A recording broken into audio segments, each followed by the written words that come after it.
On this podcast, you'll find interviews with high-performing, successful individuals in life sciences. On a weekly basis, we cover their proven methods, principles, strategies, and mindsets to implement new technologies that scale to meet the needs of people in our world.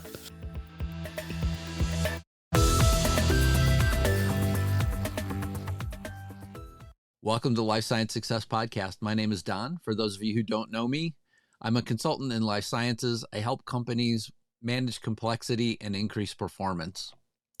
Before we hop into today's interview, one of the things I wanted to mention is that I have a free OKR course on my website. OKRs are one of the greatest ways to measure performance inside of your organizations, and I decided that I wanted to put out an ultimate guide for deploying them in new organizations. Please take advantage of downloading it at www.5280lsc.com. This week on the Life Science Success Podcast, my guest is Matt Landry. Matt is a proven leader of life science industry with excellent industrial relationships and commercial capabilities. He has over 20 years of experience driving growth for life science companies, demonstrating significant revenue growth. Welcome, Matt. Thank you, Don. Pleasure to be here. Yeah, can you tell listeners just a little bit about yourself? Sure.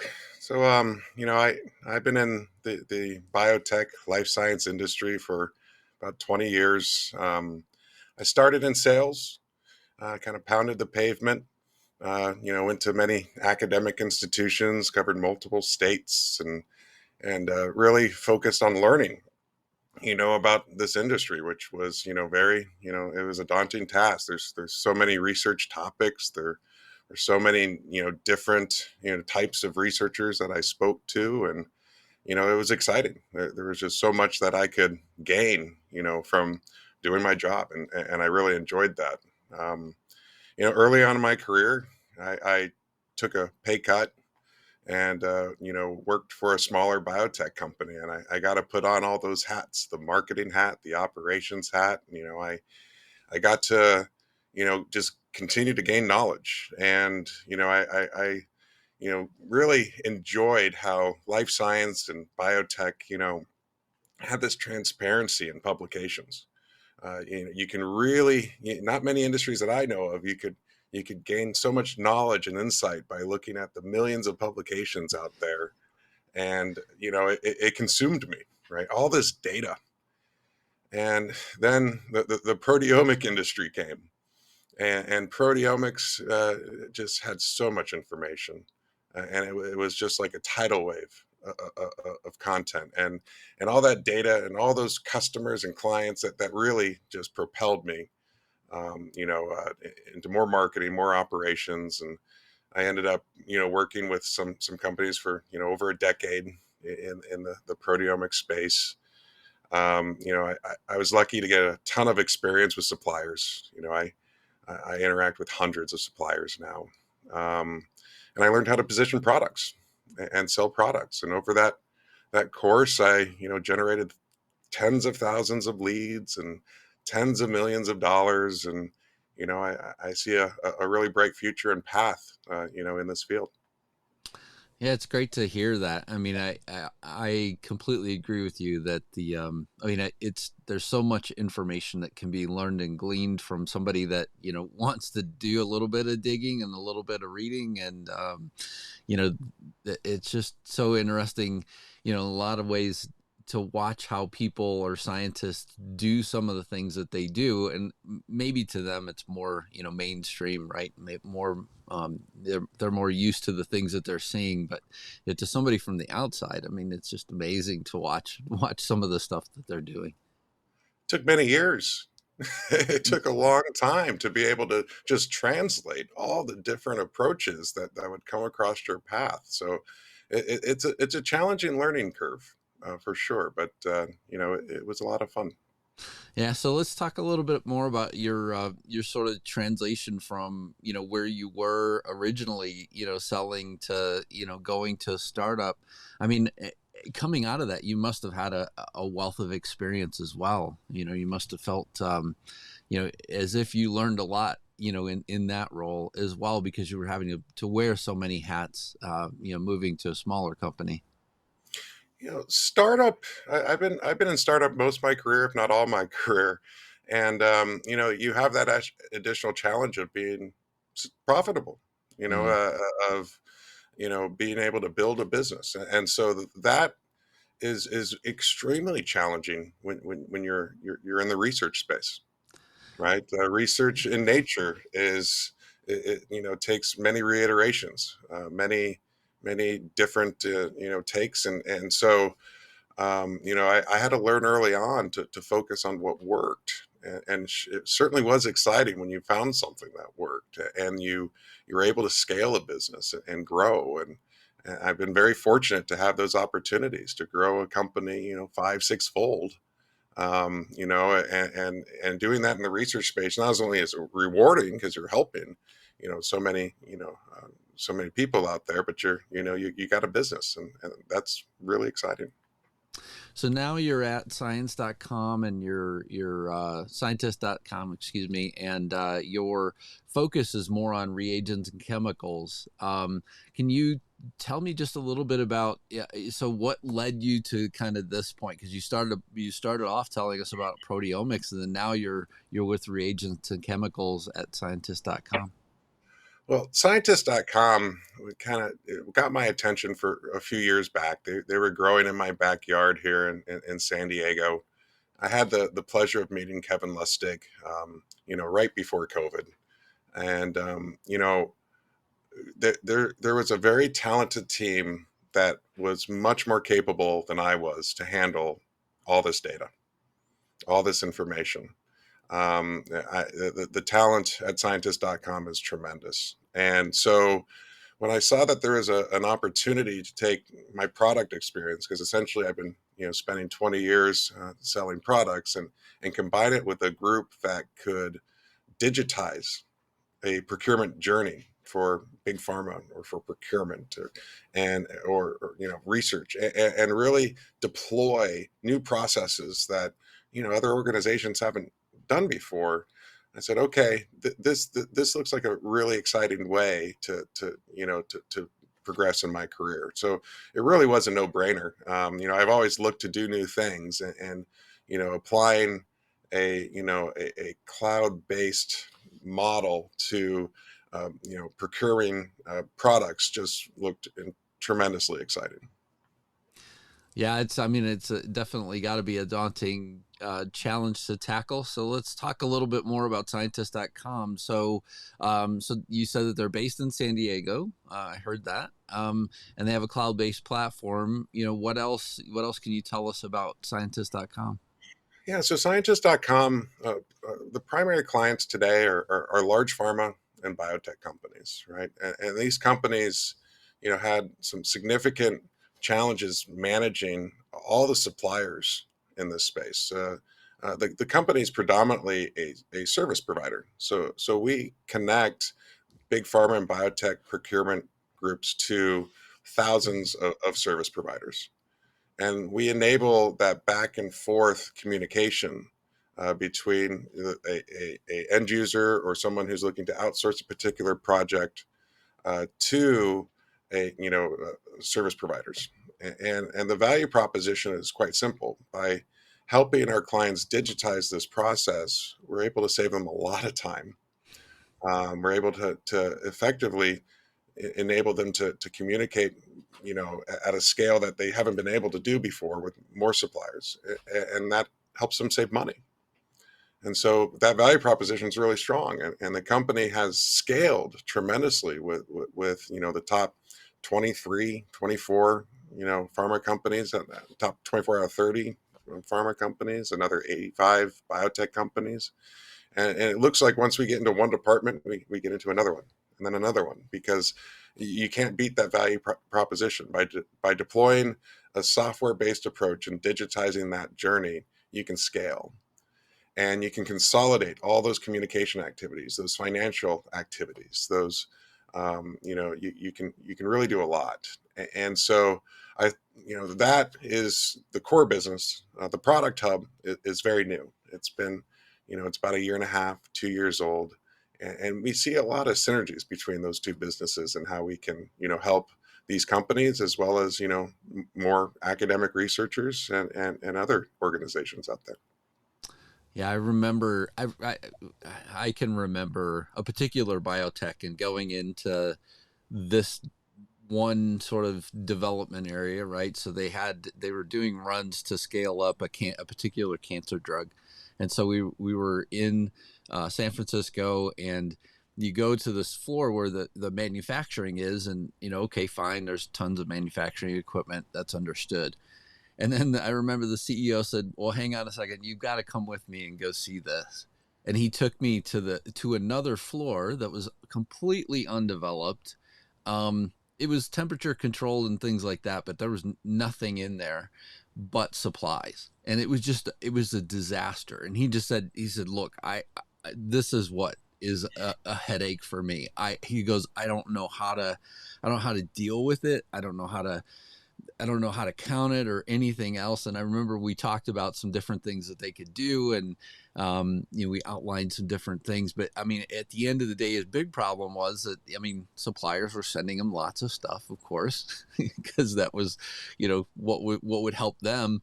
But what was hurting him was just the amount of space all this stuff was taking. And he was just like, there's gotta be a better way. This sounds like scientist.com helps companies tackle that too. Absolutely. I mean, there's a lot of work that needs to be done there, especially during COVID. You saw all these supply chain issues that popped up. Shortages in consumables, tips, and cryo vials, and plates, and supply channel was kind of turned upside down. And so you really got to see some of the holes there, in the marketplace. Mm. And so, being able to have uh, to help the companies, not just with the inventory aspect of it, but to be able to have available supply, secondary suppliers, to have alternative options. There's a lot of work still that can be done there. Yeah. And so, when customers come to scientist.com, what are some of the key problems that they're looking to solve? Oh, I mean, there are thousands of suppliers. The number of suppliers is growing. The amount of content and information is growing, and managing that is very challenging. And being able to do that all in one place, Mm. and not take the supplier out of the equation, right? We can they have so much value and so much that they can contribute to these end users and these clients. But to put it all into one place, I think is extremely helpful. As what scientists.com has done with the service side of the business, we can consolidate all those activities. We can build out new processes, right? So if we have a group of end users that are using scientists.com, we can deploy new processes across that organization much easier, because we have, they're connected with us. And so, if you want to deploy maybe a new compliance procedure within an organization, or you want to have, approvals, or any types of rules that you want to establish for procuring, we can do that very effectively.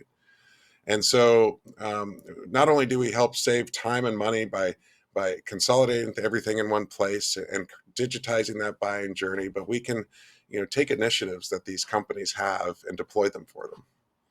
And that is, that's those types of initiatives are growing. Right? Companies have more regulatory requirements. They have more, different, things they want to try and accomplish, and so we can help be a vehicle for them. Great. Can you give me an example of the initiatives that they might be looking to use your system for? I have like five that popped in my head right as you were saying that, but it was like, Well, yeah. So certainly, there. I mean, the amount of research that is outsourced on scientists.com is incredible. There are thousands of research topics. It's very broad. But from the sourcing of human biological samples to the downstream metabolic toxicology assays, there's so much that's done, and maybe a category, in a department needs special approvals when a end user wants to outsource a project, and we can tie in all those types of approvals, so we can accomplish, for that organization how they want to, outsource that project. Maybe a client has regulatory requirements for maybe sourcing, human biological samples or in vivo studies, and they want to have it all in one place. Mm. And they want to consolidate all those activities in one place, and we can do that, and also check all those boxes that are needed during that process, so they can, um, you know, uh, follow, what their internal guidances are. So there's a couple examples, but there's clients with hundreds of rules, and so that there's a lot we can do that, that companies aren't addressing, like scientists is. And are you working also? I mean, you're saying that most of your clients are the biotechs and pharma companies. The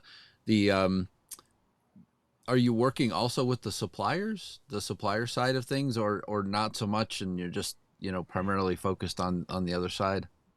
Absolutely. I mean, the scientist.com has grown so much that now we're an extremely viable channel for suppliers to get access to this challenging client base.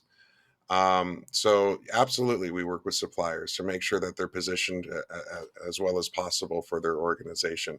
We have to know what suppliers, which suppliers are helpful for certain projects. We have a very active team we call the research concierge team that reviews projects and makes sure as a company we're doing our best for clients.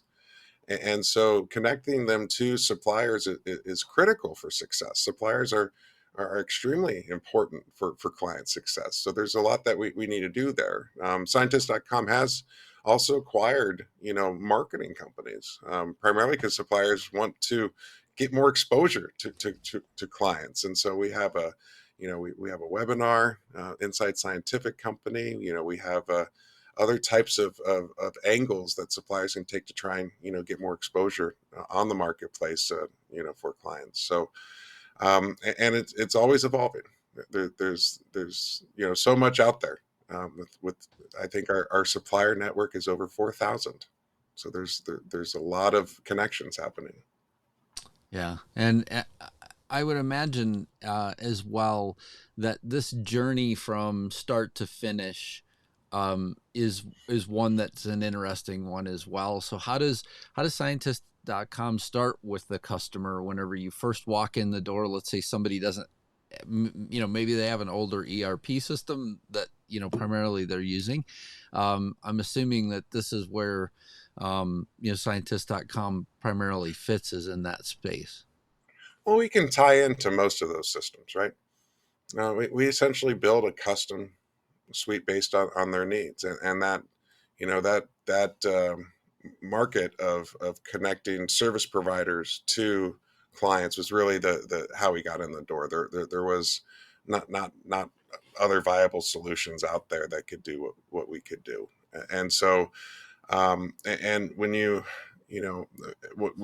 doing something right, and you're saving a tremendous amount of time and money over the years, the word gets out, right?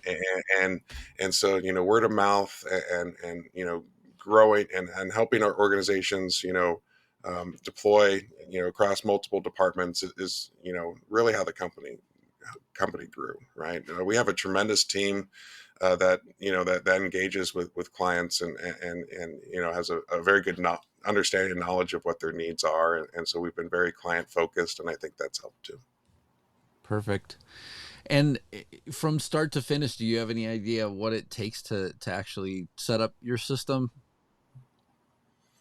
Oh yeah, I mean, many clients will have a set of needs, and oftentimes it'll take many months to set up with a particular client. So it's some clients are easier than others, and we can deploy kind of the kind of the standard approach, but others will have significant needs that take a lot of development time. Right. And we have many developers at scientist.com. We have over 40 developers on staff. So that some projects take multiple months. Yeah, I mean, quite a journey, and it sounds like such an important thing to be able to do for customers. So, Matt, there are three questions that I like to ask every guest. What inspires you? Well, that's a tough, that's a great question. Research by nature is incredibly challenging. I think, you know, I've interacted with thousands of researchers, and you see the massive amount of time problem solving, and if you can make an impact, if you can really help streamline that problem solving journey, either by offering a new product, which I did in my past, or what scientist.com is doing by deploying, you know, solutions and processes, it's you're enabling a higher level of research. And our company has a pretty ambitious goal. We want to solve all human diseases by 2050. And it sounds like such a daunting task, but if you're able to really reduce the amount of time for researchers to solve their problems, there's a lot we can do there. So it always feels so good when you find a solution and it works for many people. Yeah. And that really inspires me. Yeah, definitely. I mean, the feeding the research pipeline definitely would have a strong impact, and it sounds like your mission definitely is a lofty goal for the organization. What concerns you? Oh, I think early on, I learned that reproducibility in research was a huge issue. Not only with reproducing publications, but just individual researchers trying to reproduce what they've done before. The variability with products, the variability, it is intrinsic with research, but it was something that I think there's a lot of improvements that can be made. And as a company, that's something that I want to try and help with too, right? It's I mentioned before, transparency in publications was so cool, but how much can you lean on that? And so really for me, there's so many suppliers, there's so many distributors. There's the quality of a product can range so much. So let's make sure we're doing the best that we can as an organization to help with that. Very good. And then what excites you? New technologies, right? I mean, proteomics was incredibly exciting when you had tens of thousands, hundreds of thousands of products just coming to the marketplace that, and seeing how these tools work, antibodies, right? ELISA kits, proteomic assays, that was really great. I mean, scaling something, growth is super exciting, right? As we said before. So yeah, I think always improving, is exciting. But yeah, seeing a business grow, hiring new employees, that's truly, some of the most exciting times that I've had. Yeah, I couldn't agree with you more. I mean, it's one of those times whenever you start to sort of feel a momentum behind you, and there's this push then also to help grow the organization as well. And I love that feeling. It is truly exciting to watch an organization finally hit its stride. Yeah, I couldn't agree with you more. I think that one of the greatest things that you can watch is something grow from almost nothing or an idea in somebody's head all the way through to potentially impacting hundreds or thousands of lives that are touched either by employment, the nature of coming to work, or secondly the work that you do, again, kind of moving things forward. So this one really touched a nerve with me, so thank you for sharing that. Thank you, Don. It's, Well, Matt Landry, thank you so much for being a guest on the podcast. I greatly appreciate you being on Life Science Success. all right. Pleasure to meet you. Thank you for listening to Life Science Success. For complete details about this podcast, including show notes, how to get in touch with guests, and more episodes, please visit www.lifesciencesuccess.com. If there's someone you'd like for us to invite to the show as a guest, please let me know by sending me a message at the podcast website. Please click subscribe on your favorite podcast app, share the podcast, or tell a friend about it, and last but not least, rate the podcast. Thank you again.